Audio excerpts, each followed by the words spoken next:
Vérité numéro 1. Pour perdre du gras, il faut manger moins.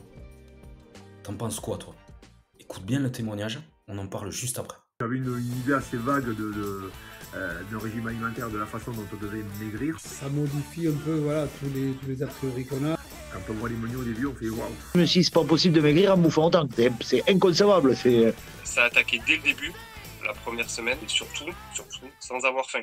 Tu veux perdre du poids, tu veux perdre du gras, alors arrête de manger moins, arrête de te priver. Et ouais, je sais, ça paraît hyper contradictoire, et pourtant c'est la vérité. Parce que manger moins, c'est exactement ce qui te bloque aujourd'hui. Et je vais t'expliquer pourquoi. Alors tout d'abord, il faut que tu comprennes que pour perdre du gras, ton corps a besoin d'énergie.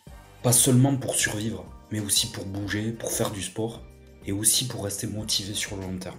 Sans carburant, tu n'as aucune chance de tenir. On va comparer ton corps à une voiture. Avant de démarrer, il faut faire le plein. Le plein, certes, de bonnes choses. Tu feras le test, tu remplis ton réservoir de moutarde, c'est une certitude que la voiture ne démarrera pas du tout. Ton corps, lui, il est beaucoup plus tolérant. Lui, il va accepter de tourner, alors certes, pas à plein régime, mais de tourner malgré le mauvais carburant. Donc il tourne au ralenti, il accumule le stress, la fatigue, le gras et plein d'autres mauvaises choses. Si tu veux qu'il retrouve sa tonicité et qu'il soit capable de se délester puissamment, il faut tout d'abord que tu fasses le plein de bonnes choses. Quantité ou proportion. Beaucoup confondent alimentation équilibrée et sous-régime. Le vrai problème, c'est les proportions et pas tant les quantités. Parce que faire le plein, c'est faire encore une fois le plein de bonnes choses, le plein de protéines pour structurer et protéger tes muscles. Le plein de légumes, parce que pour pouvoir assimiler ces protéines, il va falloir manger beaucoup de légumes. Et le plein de féculents, pour avoir l'énergie nécessaire pour l'effort physique et la récupération, mais aussi pour être moins fébrile devant les tentations sucrées. Ton assiette que tu envisageais toute petite pour pouvoir perdre du gras, tout d'un coup, elle devient une grosse assiette, voire un saladier. Et enfin, on a encore oublié quelque chose, la voiture, elle a besoin d'essence, mais elle a aussi besoin d'eau, d'huile et compagnie. Nous, on a aussi besoin d'eau, donc il va falloir s'hydrater puissamment pour ta perte de poids, pour ta perte de gras, pour ta mobilité, pour ta concentration, pour ton stress, pour tout. De l'eau en quantité. La raison majeure pour laquelle il faut manger beaucoup, et tu vas le comprendre, c'est que si tu manges moins, tu vas t'exposer à ton pire ennemi.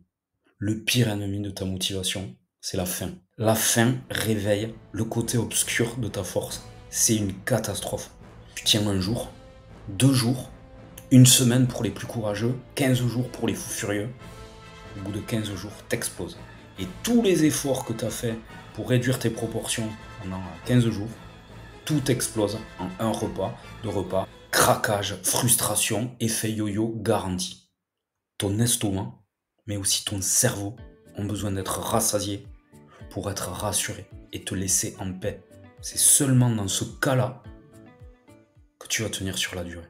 Alors tu l'as compris, ne mange pas moins.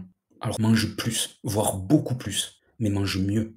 Fais le plein de bonnes choses, nourris ton énergie, et ton corps te remerciera en délestant puissamment et durablement.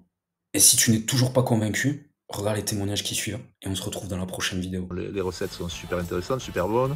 J'ai pas eu de faim pendant 12 semaines. Voilà. Les gens avec qui je mangeais, ils me disaient mais t'es en prise de masse? Ben non, pas du tout en fait, je suis pas du tout en prise de masse. Les plats sont bons, sont en quantité. En dose, moi j'ai jamais bouffé autant de ma vie. Clairement, c'est pour ça que c'est scotchant. Les premières semaines, je finissais pas, c'était hallucinant. Si tu respectes vraiment les menus, tu vas avoir faim.